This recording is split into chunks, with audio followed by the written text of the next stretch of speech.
ಹೊಸ ವರ್ಷದ ಆಚರಣೆ ನಮ್ಮ ಜನಸಮುದಾಯದಲ್ಲಿ ಹೆಚ್ಚೆಚ್ಚು ಜನ ಈ ಹೊಸ ವರ್ಷದ ಆಚರಣೆಯಲ್ಲಿ ಭಾಗವಹಿಸ್ತಾ ಇರತಕ್ಕಂಥದ್ದನ್ನು ಇತ್ತೀಚೆಗೆ ನಾವು ಗಮನಿಸಿದ್ದೇವೆ. ಕಳೆದ ವರ್ಷ ಬೆಂಗಳೂರಿನಲ್ಲಿ central district business central CBD ಅಂತ ಕರಿತೀವಲ್ಲ, ಸೆಂಟ್ರಲ್ ಬಿಸ್ನೆಸ್ ಡಿಸ್ಟ್ರಿಕ್ಟ್, ಆ CBDಯಲ್ಲಿ ಸುಮಾರು 3 ಲಕ್ಷಕ್ಕೂ ಹೆಚ್ಚು ಜನ ಈ ಆಚರಣೆಯಲ್ಲಿ ಒಂದಲ್ಲ ಒಂದು ರೀತಿಯಲ್ಲಿ ಭಾಗವಹಿಸಿದ್ದಾರೆ. ಕೋರಮಂಗಲ ಆ ಭಾಗದಲ್ಲಿ 1 ಲಕ್ಷಕ್ಕೂ ಹೆಚ್ಚು ಜನ ಭಾಗವಹಿಸಿದ್ದಾರೆ. ಇನ್ನು ಬೇರೆ ಬೇರೆ ಏರಿಯಾಗಳಲ್ಲಿ ಅಲ್ಲೆಲ್ಲ ಅವರದೇ ರೀತಿಯಲ್ಲಿ ಆಚರಣೆಯನ್ನು ಮಾಡಿದ್ದಾರೆ. ಇಡೀ ಬೆಂಗಳೂರಿನಲ್ಲಿ ಒಟ್ಟಾರೆ 7-8 ಲಕ್ಷಕ್ಕೂ ಹೆಚ್ಚು ಜನ ಈ ಹೊಸ ವರ್ಷದ ಆಚರಣೆಯಲ್ಲಿ ಭಾಗವಹಿಸ್ತಾ ಇರ್ತಕ್ಕದ್ದನ್ನು ಗಮನಿಸಿದೆ. ಸ್ವಾಭಾವಿಕವಾಗಿ ನಮಗೆ ಕಾನೂನು ಸುವ್ಯವಸ್ಥೆ ಬಗ್ಗೆ, ಸಾರಿಗೆ ವ್ಯವಸ್ಥೆಯ ಬಗ್ಗೆ, ಈ ಆಚರಣೆ ಮಾಡುವಂಥ ಜನಸಮುದಾಯದ ಬಗ್ಗೆ ನಮಗೆ ಇವತ್ತು ಕನ್ಸರ್ನ್ ಇದೆ. ಒಂದು ಕಡೆ ಪೊಲೀಸ್, ಮತ್ತೊಂದು ಕಡೆ ಸರ್ಕಾರ. ಪೊಲೀಸ್ನವರಿಗೂ ಕೂಡ ಎಲ್ಲರೂ ಆಚರಣೆ ಮಾಡಿ ಸಂತೋಷದಿಂದ ಅವರವ್ರ ಮನೆಗಳಿಗೆ ಹೋಗಬೇಕು, ಅದಕ್ಕೆ ನಾವು ಅವರಿಗೆ ಸಹಾಯ ಮಾಡಬೇಕು ಅನ್ನುವಂಥ ಮನಸ್ಥಿತಿಯಲ್ಲಿ ಪೊಲೀಸ್ ಇದ್ದಾರೆ.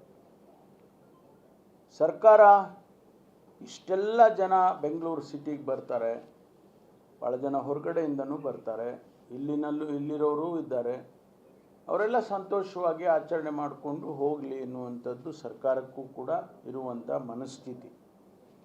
ಯಾಕೆಂದರೆ ನಾವು ಇಲ್ಲ ಅಂತ ಹೇಳಿದರೆ, ಹೌದು ಯಾರು ಸೆಲೆಬ್ರೇಷನ್ ಮಾಡಬಾರ್ದು ಬೆಂಗಳೂರಿನಲ್ಲಿ ಅಂತೇಳಿ ಒಂದು ಕಾನೂನು ಮಾಡಿಬಿಡ್ಬೋದು. ಆದರೆ ಜನಸಮುದಾಯಕ್ಕೆ ಅವರಿಗೆ ಪರವಾಗಿ ಇರ್ತಕ್ಕಂಥ ಚಟುವಟಿಕೆಗಳಲ್ಲಿ ಸರ್ಕಾರ ಕೂಡ ಸಹಮತಿಯನ್ನು ಅನೇಕ ಸಂದರ್ಭದಲ್ಲಿ ತೋರಿಸಿದೆ, ಈ ಬಾರಿಯೂ ಕೂಡ ತೋರಿಸಿದೆ. ಈಗಾಗಲೇ ನಮ್ಮ ಪೊಲೀಸ್ ಇಲಾಖೆಯವರು ಎಲ್ಲೆಲ್ಲಿ ಜನ ಸೇರ್ತಾರೆ, ಹೆಚ್ಚು ಜನ ಸೇರೋದು ಎಲ್ಲಿ ಅಂತೇಳಿ ಗುರುತಿಸಿದ್ದಾರೆ. ಒಂದು MG ರೋಡ್, ಬ್ರಿಗೇಡ್ ರೋಡ್, ಎರಡನೇದು ದಟ್ ಈಸ್ ಸೆಂಟ್ರಲ್ ಡಿವಿಷನ್ನಿಗೆ ಬರುತ್ತೆ. ಈಸ್ಟ್ ಡಿವಿಷನ್ನಲ್ಲಿ ಇಂದಿರಾನಗರ ಆ ಭಾಗ ಸುತ್ತಮುತ್ತ ಎಲ್ಲ, ಮತ್ತು ಸೌತ್ ಈಸ್ಟ್ ಡಿವಿಷನ್ನಲ್ಲಿ ಕೋರಮಂಗಲ, ಮತ್ತು ಎಲೆಕ್ಟ್ರಾನಿಕ್ ಸಿಟಿ ಆ ಡಿವಿಷನ್ನಲ್ಲಿ ನೀಲಾದ್ರಿ ರೋಡ್ ಅಂತ ಇದೆ ಅಲ್ಲಿ. ಇಷ್ಟು ಈ 4 ಜಾಗಗಳನ್ನು ಹೆಚ್ಚು ಜನ ಸೇರುವಂಥ ಜಾಗಗಳು ಅಂತೇಳಿ ಗುರುತಿಸಿದ್ದಾರೆ. ಇದು ಹಿಂದೆಯೂ ಕೂಡ ಅದರ ಅನುಭವದ ಮೇಲೆ ಈ ಜಾಗಗಳನ್ನು ಗುರುತಿಸಿದ್ದಾರೆ. ಅಂದಾಜು ಈ ಬಾರಿ ಇನ್ನೂ ಹೆಚ್ಚು, ಲಾಸ್ಟ್ ಟೈಮ್ ಏನಾಗಿತ್ತು 7-8 ಲಕ್ಷ ಅಂತ ಹೇಳಿದ್ನಲ್ಲ, ಅದು ಇನ್ನೂ ಹೆಚ್ಚಾಗ್ಬೋದು ಅಂತ ಒಂದು ಅಂದಾಜು ಮಾಡಿದ್ದೇವೆ.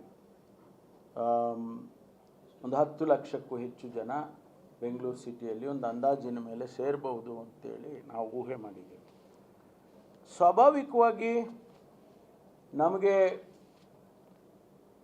ಕಾನೂನನ್ನು ಸುವ್ಯವಸ್ಥೆಯನ್ನು ಮಾಡ್ತಕ್ಕಂಥದ್ದು, ಅವರಿಗೆ ಸೇಫಾಗಿ ಅವರು ಎಲ್ಲ ಹೋಗೋದಕ್ಕೆ ಅನುವು ಮಾಡಿಕೊಡ್ತಕ್ಕಂಥದ್ದು. ಇದು ಚಟುವಟಿಕೆಗಳು ಹೇಗಿರುತ್ತೆ, ಒಂದು ಬಾರ್ ಆ್ಯಂಡ್ ರೆಸ್ಟೋರೆಂಟ್, ಮಾಲ್ಗಳು, ಮೆಟ್ರೋ ಕಾರಿಡಾರ್ಸು, ಎಂಟರ್ಟೈನ್ಮೆಂಟ್ ಝೋನ್ಸು, ಈ ಜಾಗಗಳನ್ನು ಹೆಚ್ಚು ಜನ ಸೇರ್ತಾರೆ ಅಂಥೇಳಿ, ಅದು ವಿಶೇಷವಾಗಿ ಯುವಕರು ಯುವತಿಯರು ಸೇರ್ತಾರೆ ಎನ್ನುವಂಥದ್ದು ಒಂದು ಆ್ಯಂಟಿಸಿಪೇಷನ್ನು ನಮಗೆ ಇರುವಂಥದ್ದು. ಆಮೇಲೆ ಈ ಸಂದರ್ಭದಲ್ಲಿ ರೆಸ್ಟೋರೆಂಟ್ಗೆ ಹೋದರೆ, ಪಬ್ಬಿಗೆ ಹೋದರೆ ಸ್ವಾಭಾವಿಕವಾಗಿ ಆಲ್ಕೋಹಾಲ್ ಕನ್ಸಂಪ್ಷನ್ ಆಗುತ್ತೆ. ಆಮೇಲೆ ಅಲ್ಲಿ ನೃತ್ಯಗಳು, ಮ್ಯೂಸಿಕ್ಕು, ಈ ಥರದ ಆ್ಯಕ್ಟಿವಿಟೀಸು ಇದೆಲ್ಲ ನಡೆಯುತ್ತೆ.